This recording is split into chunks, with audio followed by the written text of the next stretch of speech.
మా ప్లాంట్‌కొచ్చిన ఫస్ట్ మందారం పువ్వు శ్రావణ శుక్రవారం రోజుకి వచ్చేసింది. చాలా హ్యాపీగా అనిపించింది. దేవునికైతే పెట్టేశాను. నేను ఆఫీస్‌కి వెళ్ళకముందే పూజ చేసుకొని ఎళ్ళా అనమాట. స్వీడన్ మొత్తం కళకళలాడిపోతాంది. వరలక్ష్మి వ్రతం చేసుకున్న వాళ్ళు, శ్రావణ శుక్రవారం పూజలు చేసుకున్న వాళ్ళు, తాంబూలానికి పిలిచుంటారు కదా! సో, అటు ఇటు తిరగడము, శారీస్ కట్టుకొని చాలా మంచిగా అనిపించింది.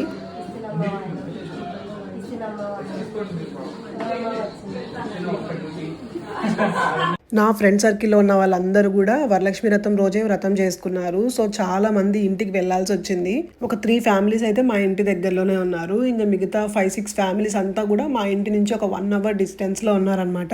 కొన్ని హౌసెస్‌కి నేను ఆఫీస్ నుంచే డైరెక్ట్ వెళ్ళి తాంబూలం తీసుకున్నాను. అండ్ తర్వాత ఇంటికొచ్చి రెడీ అయ్యి ఇంకా రిమైనింగ్ హౌసెస్‌కెళ్ళాను.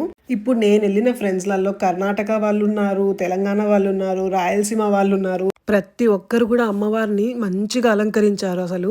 శ్రావణ శుక్రవారాలు, పండగలు ఇలా వచ్చినప్పుడే చాలా హ్యాపీగా, చాలా పాజిటివ్‌గా అనిపిస్తూ ఉంటది. ఎంతైనా అబ్రాడ్‌లో ఉన్నవాళ్ళు మోస్ట్ ఆఫ్ ద టైమ్ ఇలాంటివన్నీ మిస్ అయితూనే ఉంటారనమాట. కాబట్టి అప్పుడప్పుడు ఇలా ఈవెంట్స్ వచ్చినప్పుడు అవి యూజ్ చేసుకోవాలి.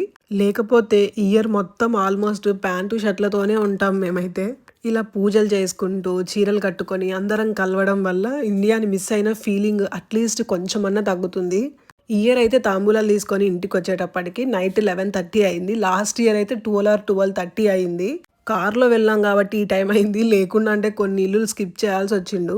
ఇక్కడ చూపిస్తున్న బ్యాంగిల్స్ అయితే నాకీ తాంబూలంలో పెట్టిచ్చారనమాట. నాకు చాలా నచ్చాయి. శారీ అయితే నేను సింపుల్‌గానే కట్టుకున్నాను. ఎందుకంటే చాలా సేపు వేసుకోవాలి కాబట్టి కంఫర్ట్‌గా ఉంటుందని. ఈ చైన్ అయితే నేను చాలా డేస్ నుంచి ఇన్‌స్టా పేజ్‌లో చూస్తున్నాను కానీ అది ట్రస్ట్ చేయలేక నేను తీసుకోలేదు. రీసెంట్‌గా మా అత్త ఇండియాలో పర్చేస్ చేసి పంపించారనమాట. ఈ శారీ పైకి సెట్ అయ్యుంటే వేసుకున్నాను. చాలా మంచిగా అనిపించింది నాకైతే.